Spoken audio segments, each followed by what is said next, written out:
和影帝沈以琛隱婚10年，我始終是他不能見光的地下情人。懷孕6個月的我在為他殺青舉辦慶功宴酒店門口等了一夜，等到的卻是他心急如焚，抱着渾身是血的白月光，逼着懷孕的我給他輸血。孩子沒了可以再懷，可我不能再一次失去婉婉。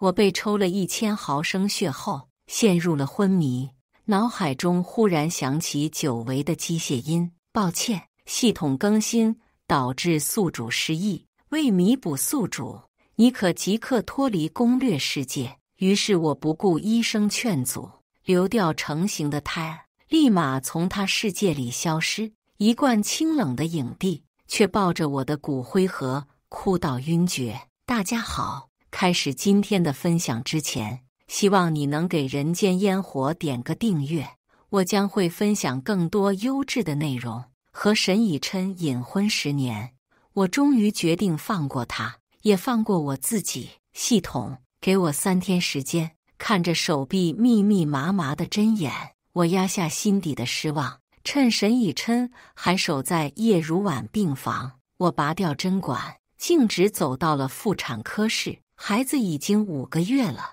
你確定要流掉？我摸着隆起的小腹，感受到一雙小手撐開肚皮時溫暖的觸感，眼眶不自覺溢滿淚水。和沈以琛在一起10年，我真心愛了他10年。在他流量大爆的那年，我毅然從幕前轉至幕後，隱姓埋名成為他的妻子。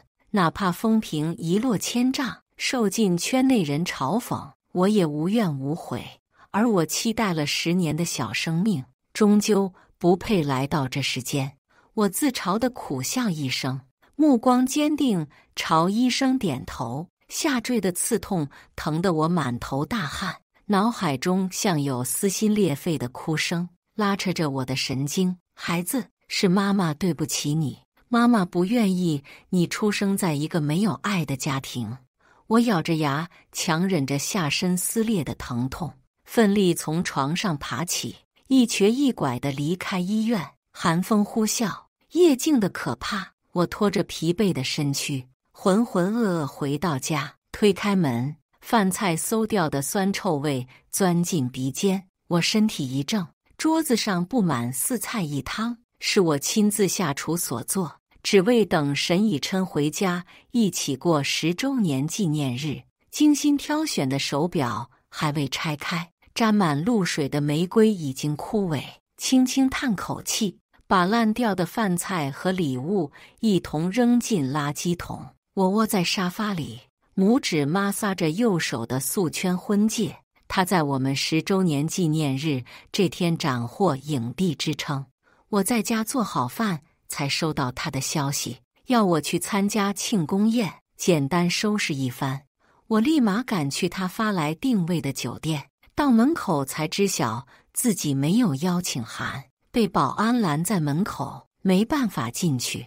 我只好給沈以琛打電話，打了一個又一個。1小時過去，就在我要放棄時，他終於接聽了電話。思寧，婉婉出車禍了。我晚點到，你在等我兒。後來我才知葉如婉出車禍的原因，僅僅是因為沈以琛沒讓他做慶功宴女伴，他就賭氣飆車，行車不規範，親人兩行淚。於是我在酒店門口等了一整晚，人來人往，不少沈以琛的合作夥伴都帶着異樣的眼神看着我，看來是沈大影帝又拋下他去找白月光了。作為影帝的老婆，他連個邀請函都沒有，好搞笑啊！噓，你別說了，誰讓他自願放棄大好事業，追着沈以琛不放，現在被冷落也是自作自受。我麻木地聽着他們的嘲諷議論，微微垂下頭。這麼多年，這樣的言論我早就習慣了，確實是我咎由自取，怨不得他們拿我當談資。忽然銳利的眼神落在我頭頂，囂張的聲音隨即響起：你黏了沈哥10多年，還不知道他只在乎葉如婉嗎？要不是你逼着沈哥和你結婚，他們早在一起了，頂着個大肚子站在酒店門口，不嫌丟人啊？但這都是你活該。沈以琛的好兄弟蘇澤抱着手臂，居高臨下地看着我，眼神流露出輕蔑、譏諷意味十足。我並沒有理會他，只要沈以琛心裡有我，他就是愛着我。但很遺憾，沈以琛根本就沒愛過我，不然怎麼會說出孩子沒了可以再生這種話？沒等蘇澤氣急敗壞，我冷冷地看他一眼，轉身就走。下一秒，面前卻駛來一輛眼熟的車。沈以琛看我愣在原地，匆匆從車內抱下渾身是血的葉如婉，徑直地走到我面前，語氣不容置疑，婉婉說：“你是熊貓血，和他血型匹配，你趕緊跟我去醫院給他輸血。”我震驚地瞪大雙眼，直直盯着他焦急的面龐。“你瘋了？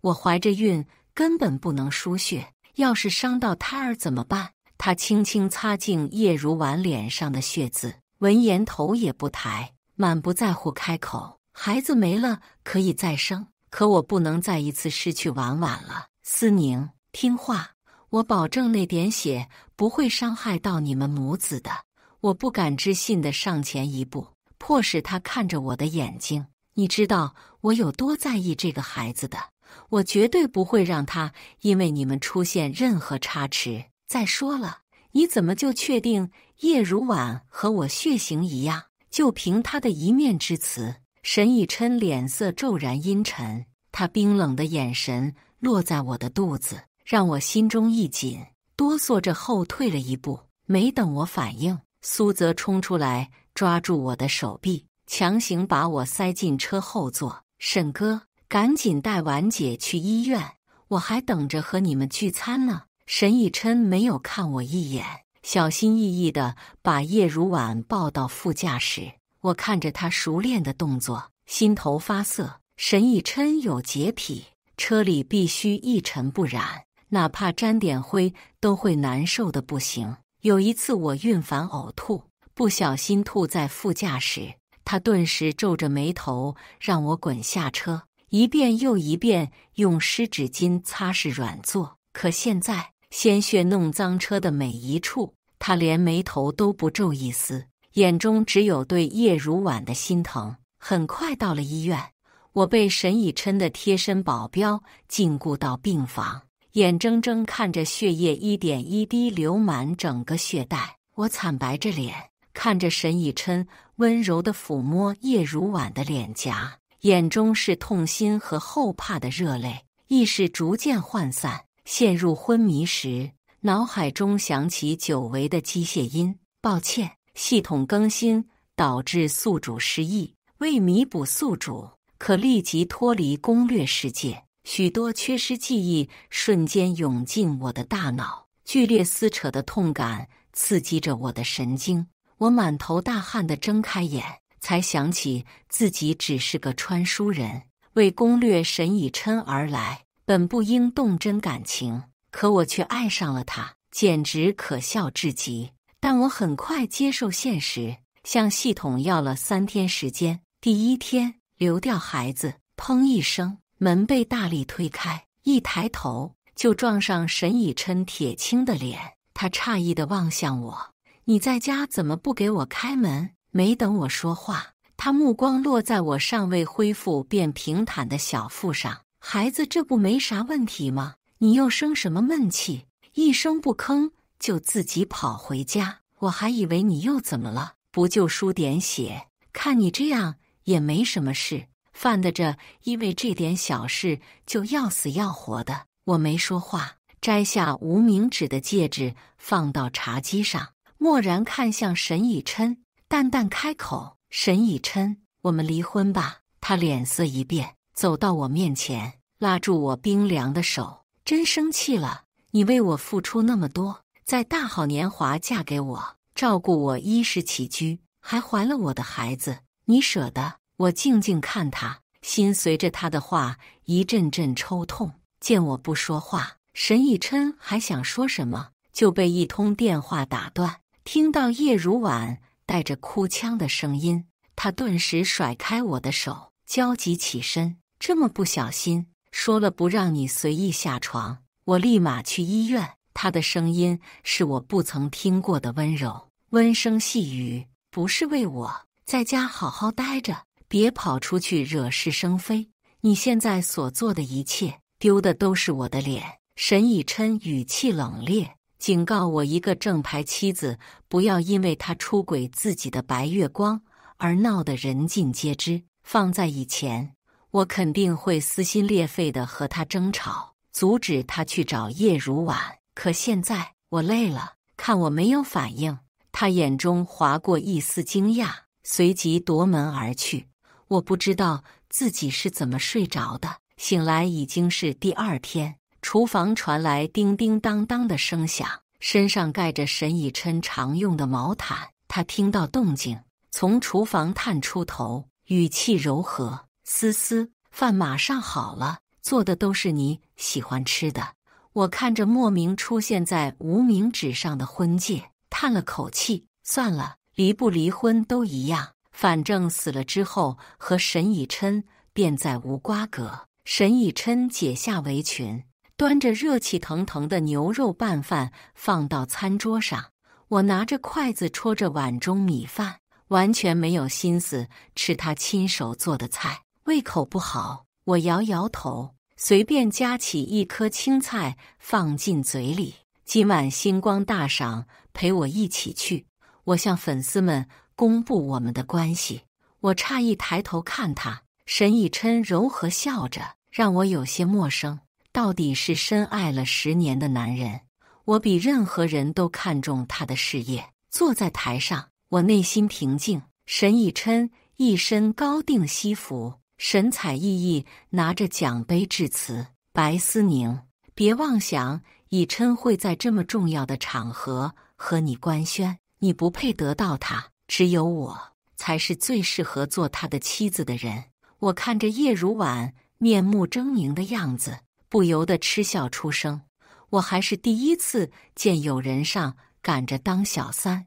你爸媽沒教過你禮義廉恥怎麼寫嗎？葉如婉笑容僵住，眼眶迅速溢滿淚水，委屈瘪嘴。沈以琛接收到視線，眉頭緊皺，匆忙走下台，把葉如婉護在身後。思寧，我說了多少次別在外面胡鬧，這麼多人盯着會影響我的名聲。我冷哼一聲，不想理會。星光大賞的人各懷鬼胎。有記者發現沈以琛在2個女人之間打轉，頓時升起要挖出大新聞的心思。他舉着話筒對到沈以琛嘴邊，語氣不懷好意：“沈大影帝出道這麼多年，還沒聽說過有什麼花邊緋聞。現在看來，這2位女士有一位和您關係肯定很密切，粉絲們都很關心你的婚姻狀況。擇日不如撞日，沈大影帝不如趁着今天這個機會，也給大家一個答復。”沈以琛眼中劃過一絲慌亂，回避了我直勾勾的視線。記者大有不說出口就不罷休的決心。再三追問下，他終於開了口：“沒錯，我有喜歡的人，他就是葉如婉。這麼些年，我一直都為他守身如玉。”呵，果然諷刺。沈以琛被記者攔住，只能眼睜睜看着我轉身離開。剛到走廊，身後傳來高跟鞋咚咚的聲音。我轉頭，冷冷地看着追上來的葉如婉。白思寧，以琛說的你都聽到了吧？我都說了，他只能是我的，你就別不自量力占着沈夫人的位置了。你的孩子就算出生，也只是個見不得光的私生子，還不如趁早打掉。我冷笑着垂眸，盯住他得意的眼睛。爛掉的男人，給你就是了。他臉色一變，指着我半天說不出話。我覺得無趣，剛想走就被他扯住。看來你也沒那麼愛以琛，霸占他這麼多年是為了讓我生氣吧？我真不知道他是哪來的自信。不過有一件事你猜對了，以琛讓你輸血那天我壓根就沒昏迷。我確實只是普通的 O 型血，你的熊貓血拿去餵狗，確實很不錯。我白他一眼，狠狠抽開手，懶得理會。葉如婉見我始終面無表情，氣急敗壞地攔在我面前。突然，他眼中劃過一絲狡黠，伸開手拉着我摔下樓梯。婉婉，沈以琛從暗處飛快衝下，跑到葉如婉身前，小心翼翼抱住她。而我手術過後剛縫合的傷口被撕裂，鮮血淋漓，從下體溢出大片大片的血液。我咬着牙疼得爬不起來，視線中出現沈以琛的皮鞋。我抬頭就撞上他冰冷的眸子。白思寧，我還以為你有多大度呢，幾次三番地說不介意，背地裡卻在傷害婉婉。如果他出事，我讓你百倍奉還。我死死地捂着血流不止的小腹，絕望地看他抱着葉如婉離去的背影。還沒睜開眼，耳邊傳來葉如婉嬌柔的聲音：以琛，我流了好多血，能不能讓白思寧再給我輸點？沈以琛遲疑了一瞬，轉頭看向了我，聲音愈發模糊。我聽不清葉如婉說了什麼，把她敷衍過去，就感到沈以琛握着我的手，在我耳邊焦急出聲：思寧，最後一次給婉婉輸血，我就和她斷掉聯繫。我以後和你和孩子好好過日子，你動動手指，我就當你同意了。我內心嘲諷冷笑，帶着素圈婚戒的無名指顫了顫。沈以琛驚喜的聲音離我遠去。第3天到了，系統脫離，身上疼痛頓時消失不見。我再也感受不到被針扎入血管抽出血液時螞蟻撕咬般的酸麻痛感。彌留之際，我聽到護士的驚聲大呼：5號床病人停止呼吸，快叫醫生！成為靈魂的我漂浮在半空，看到沈以琛臉色驟然慌亂。沈以琛推開門口驚慌失措的護士，心急地撲倒我床邊。他猩紅雙眼，搖着頭否認：不可能，他怎麼可能捨得拋下我？他一定是為了和婉婉爭寵，才這樣騙我的。沈以琛兩手抓着我的肩膀，不停地搖晃：假的，肯定是假的，你沒有死，對不對？你的身體還是溫熱的。他荒唐地認為我是假死，這麼做只是想讓他後悔。可惜我的呼吸停止，我的屍體也會慢慢冰冷。看我沒有絲毫反應，沈以琛徹底慌了。他不停地揉搓着我的手，試圖讓我的手溫暖起來。思思，你好狠的心！我不相信你說走就走，你怎麼忍心拋下我和孩子？孩子！沈以琛的目光不由自主地看向我慢慢瘪下去的肚子，震驚地伸出手摸向我的小腹，頓時踉蹌地後退好幾步。是葉如婉，是他推你下樓，孩子才沒的。沈以琛想到我和葉如婉一同摔下樓梯時，我倒在血泊中的慘狀，他無力地癱軟在地上，不停地捶打着自己的頭。都怪我，我不應該扔下你。醫生匆匆趕來，看到眼前的場景，惋惜地嘆了口氣。隨即，他看到我手臂上密密麻麻的針眼，淤青遍布，臉色變得格外難看。醫生憤怒地看向沈以琛，語氣責怪：懷孕的人身體有多虛弱，你不知道。短短1周，她身上這麼多針眼，到底是抽了多少血？沈以琛動作頓住，艱難扶牆站起身，跪在我床邊，拉着我的手，淚如雨下。就4袋而已，我以為不會有什麼事。他垂着頭，不敢對上醫生悲憤的目光。醫生聞言倒吸了一口涼氣，恨鐵不成鋼的大罵：4袋，那是1600毫升啊！一個身強力壯的成年男子，一下子抽這麼多血都容易休克，何況她還是個孕婦，不死才怪。話落，沈以琛再也抑制不住的心痛，眼淚奔湧而出。他明明親耳聽到葉如婉向我承認自己的血型是 O 型血，卻還是任由他傷害我。沈以琛突然想起事發當天，葉如婉嘴角勾起的那抹意味不明的笑容，那笑裡滿是對他的勢在必得。他渾身豎起雞皮疙瘩，出了一身冷汗。是葉如婉，他是故意的。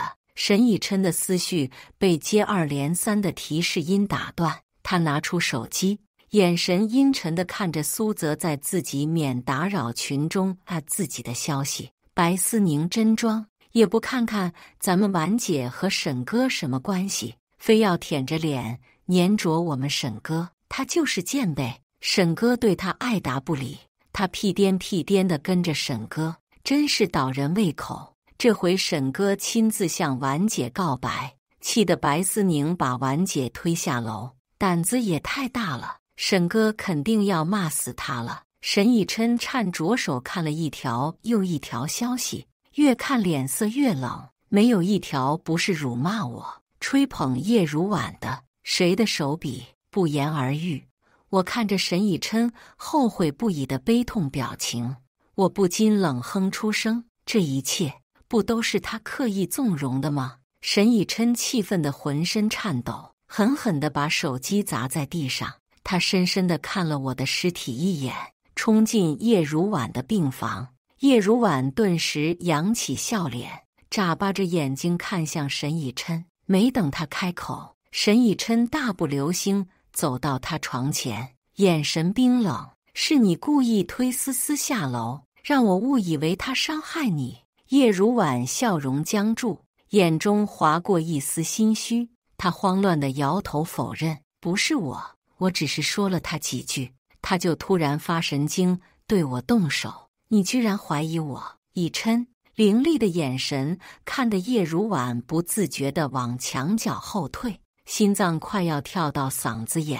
沈以琛湊近他，直勾勾地盯着他的眼睛，語氣陰森：“葉如婉，如果你說謊，我會讓你付出慘痛的代價。”他踹開身前的凳子，狠狠地摔門而去。“思思，走，咱們回家。”沈以琛小心翼翼地把我抱在懷裡，眼神痴迷。剛要走出醫院門口，就被曾經幫我流產的醫生攔住。“哎，你幹什麼？”沈以琛面色陰沉，皺起眉頭，不明所以地看着醫生。“我帶我老婆回家。”“怎麼了？”醫生聽到這話，眼神頓時變得複雜，奇怪地看着他。他當時流產的時候也沒說有老公啊。沈以琛臉色一頓，一只手抓住醫生的衣領，疑惑質問：“你說什麼？她流產了？”醫生被勒得喘不過氣，拍開他的手，語氣冰冷：“怪不得你不知道，連自己老婆都不關心。她流產的時候哭的那叫一個驚天動地，稀里嘩啦地捂着自己的肚子說：‘對不起，孩子。’我問她老公呢，她只字不提，還一下子堅定要流掉孩子。一看就是你這種男人傷透了她的心。”沈以琛無助地垂下頭，痴痴地看着我緊閉的雙眼，流下滾燙的淚水。“那為什麼我不能帶她走？”醫生聞言嘆了一口氣，語氣中滿是對我的欽佩和惋惜。他好像知道自己活不久，手術結束就簽了器官無償捐贈協議。沈以琛愣在原地，怔怔地看着我的屍體被送進太平間。他手中那枚冰涼的素圈戒指還泛着淡淡的冷光。沈以琛失魂落魄地回到家，晃着身子臥倒在沙發裡，餘光瞥向垃圾桶時，眼神怔住。他忘卻了自己的潔癖，在骯髒的垃圾桶中翻出被我摔碎的手錶。沈以琛眼神晦暗不明，哪怕他的手被錶盤上面破碎的玻璃劃破，也無動於衷。他把手錶貼到自己臉頰旁，哭得泣不成聲。“思思，我錯了，我忘了我們的10周年紀念日，該死的是我。”叮鈴鈴，他的手機震動不停。沈以琛把手錶放在腿上接通電話，經紀人焦急的聲音響起：“你不是已經結婚了嗎？怎麼在星光大賞跟那個模特葉如婉表白？”現在鋪天蓋地的新聞說你官宣戀情，蘇澤和葉如婉還讓你表態，可圈內不少人知道白思寧才是你老婆。你要是不趕緊澄清，遲早會被粉絲罵死的。沈以琛頓時慌了，掛斷經紀人電話就登上微博。多年未婚當紅影帝向模特葉如婉深情表白，過氣影後白思寧臉色難看，憤怒離場。他瞳孔一震，憤憤地暗自罵了一聲：葉如婉、沈以琛，有情人終成眷屬。我終於等到以琛哥哥向我表明真心了。蘇澤、沈以琛，恭喜沈哥婉姐佳偶天成，少了某些人的糾纏，簡直大快人心。喜歡沈以琛的粉絲都向他們表達了真心的祝福。琛哥都30好幾了，總算有對象了，不容易呀！俊男靚女，天仙配，一定要長長久久，永不分離。也有不少路人網友詢問某些人是誰，某些人指誰呀？那個不要臉的插足影帝和漂亮姐姐的感情，還能有誰？當然是過氣影后白思寧嘍。在最火的時候，不顧粉絲勸阻，嫁入豪門，有夫之婦還勾引我們家沈影帝，真賤。而我因為新聞的指名道姓，再一次出現在大眾眼中，成為被猛烈攻擊的對象，甚至有不少人湧入我的微博底下開槍怒罵，還有的不停地撥打騷擾電話。沈以琛氣得渾身發顫，面色越來越冷。他迅速關掉我的手機，瘋狂地打字寫澄清小作文。本人已結婚，妻子是白思寧，和葉如婉沒有任何關係。星光大賞那晚，迫於壓力，不得不說出違背本心的話，還請大家不要惡意揣測我的妻子。沈以琛一發聲明，輿論風評大變，網上一陣唏噓，紛紛湧進他微博底下追問，還有不少為我發聲和被黑子水軍追着罵無法反駁的粉絲，瞬間圍攻起沈以琛。縮頭烏龜，事情爆出來才敢承認，讓我們的思思女神受了這麼多辱罵，你還是男人嗎？我就奇怪，當年女神為什麼突然轉到幕後？原來嫁入豪門就是和你隱婚呢？女神真是瞎了眼，竟然嫁給你這麼懦弱、出事就逃避責任的男人。現在出來澄清，不會是女神出什麼事了吧？沈以琛看到這條評論，身體一僵，猶豫再三回復他：私人已逝，是我對不起思思。他這條回復一發出，我的粉絲和路人頓時沸騰，追着沈以琛一頓罵。我們女神對我們粉絲溫柔善良、真誠耐心，你就是這麼對她的？遲來的深情比草都賤。你在婚內就敢出軌葉如婉，還標榜愛妻人設，你怎麼不去死啊？沈以琛抖着唇，鼻子酸得不行，喉嚨像被什麼東西哽住，澀得生疼。他痴迷地抱着還帶有我氣味的毛毯，淚水打濕一片又一片絨毛。砰砰砰，門被猛烈敲響。沈以琛愣愣地站起身，腳發麻到站不穩身子。打開門，被一記耳光打到清醒過來。沈以琛嘴角溢出血漬。葉如婉用了10成的力道，好像要把所有的怨恨還給沈以琛。因為他的澄清，葉如婉差點丟了吃香的模特工作，賠了無數個代言的違約金，被經紀人罵得狗血淋頭都不能反駁。葉如婉怨恨地盯着他，語氣哀怨：沈以琛，你不是說你愛我嗎？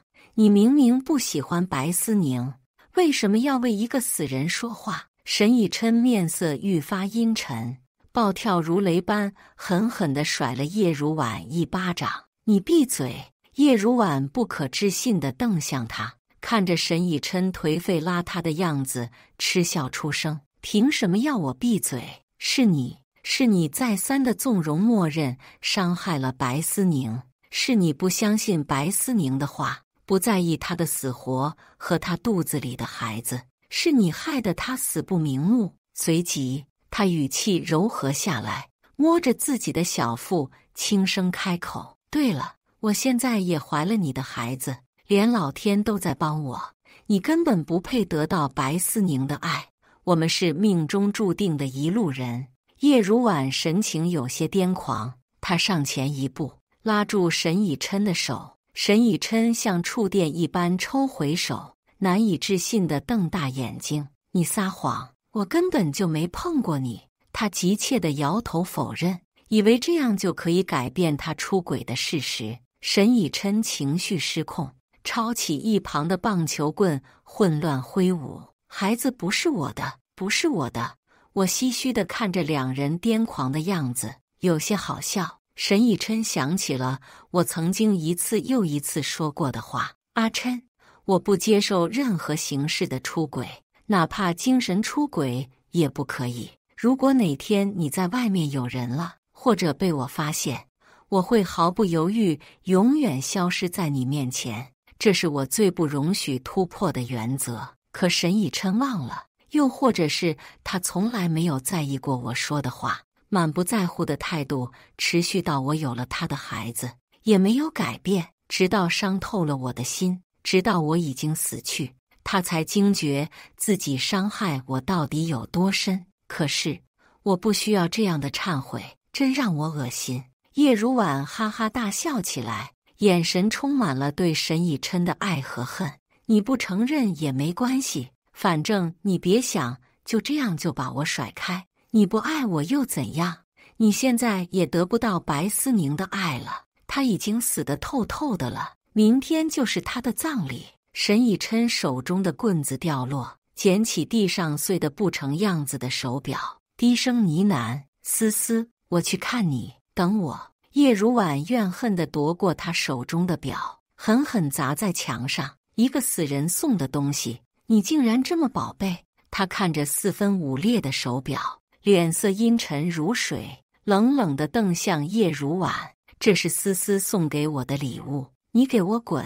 沈以琛把葉如婉推出門，無力地靠在牆邊，淚水劃過衣襟，打在那塊帶着時針的錶盤上。我的屍體被火化，粉絲自發為我舉辦葬禮。當天，身着黑衣的粉絲們沉痛地抱着我的骨灰盒，哭得泣不成聲。沈以琛孑然一人出現在葬禮上，他戴着口罩，眼眶哭得通紅，看着我的骨灰盒，身體頓時怔住。他走上前，揮開人群，擠進最裡面，一把抱住骨灰盒。粉絲不明所以，皺着眉頭看他，語氣悲憤：“你誰呀？搞什麼鬼？趕緊放下我女神的骨灰盒，不要打擾我女神，讓她好好離開。”沈以琛一言不發，就這麼抱着骨灰盒，低着頭痴痴地喊我的名字：“思寧，思思，我來帶你回家了。”他緊緊護住骨灰盒，就要衝出人群。粉絲們頓時戒備地攔住沈以琛，一個粉絲猛地摘掉他的口罩，眼中噴火：“沈以琛，你個渣男，還敢來我女神葬禮？狗男人！傷害我女神還不夠嗎？現在裝什麼深情？”粉絲奪過我的骨灰盒，小心翼翼地擦了擦沈以琛落下的淚水，嫌棄擺手。沈以琛見東西被搶走，頓時急了眼：“還給我！我要帶我老婆回家。”粉絲看着他，臉色不對勁，立刻後退好幾步，音量拔高：“你瘋了吧？不要玷污我女神好不好？”我低頭看着神色癲狂的沈以琛，點點頭，確信沈以琛精神好像真出問題了。顯然，粉絲們也發現了他行為過於異常，臉色都變得難看起來。沈以琛撲向抱着骨灰盒的粉絲，咬住他的手，搶回盒子，抱着盒子貼在耳邊，一會兒哭一會兒笑。被咬的粉絲吃痛地大喊一聲，憤怒地指着沈以琛：“姐妹們，他好像真的瘋了，趕緊把女神的骨灰搶回來！誰力氣大，和我一起把沈以琛控制住！趕緊送他去醫院。頓時，一群人圍住沈以琛，用繩子把他綁住。有人打了120，很快救護車趕到。沈以琛被塞進救護車，手死死地抓着盒子不放，被醫生一巴掌拍暈。我跟在沈以琛身旁，想看看他精神到底出沒出問題。救護車才到半路，離醫院還有一段距離。沈以琛突然驚醒，他狠狠地拍着門，大喊要出去。前面的司機聽到動靜，連忙停了車。醫生剛要安撫他的情緒，就被沈以琛推倒在地。下一秒，沈以琛從車下跳下，踉蹌一瞬跌倒在地，一瘸一拐地衝到馬路中央。是綠燈。我疑惑地看着他，不知道他究竟想幹什麼。沈以琛摩挲着手中的素圈婚戒，神情逐漸平和下來。思思，我給你報仇好不好？說着，他徑直衝上影視大樓，找到葉如婉工作的攝影棚。沒等保安和工作人員反應，沈以琛大步走到葉如婉面前，伸出手用力死死地掐住葉如婉的脖子，聲音陰冷而憎恨：都怪你，我該死，你也該死，我們都要為思思償命。葉如婉不停地拍打着他的手，臉色瞬間漲得青紫。他越掙扎，沈以琛越用力。很快，在一眾人驚恐的目光下，葉如婉斷了氣。沈以琛狠狠甩開他，還沒離開就被控制住。他確實精神失常了，故意殺人，卻沒有被送進監獄。沈以琛進了精神病院，每天都有無數網友在辱罵他，讓他去死。我沒有留下任何一樣東西，除了在我臨死還戴在手上的戒指和那早就壞掉的手錶。沈以琛日夜帶着這兩樣東西，逢人就笑嘻嘻地指着他們炫耀：這是我老婆送給我的，我老婆是個大明星，院裡的病人都笑他白日做夢，仗着他精神錯亂，搶他的奢侈吃食，睡他的豪華單間。沈以琛死在1年後寒冷的除夕夜，他瞪大眼睛看着我的靈魂，眼淚止不住落下。而那個世界的我，被我最愛的粉絲永遠銘記在心裡。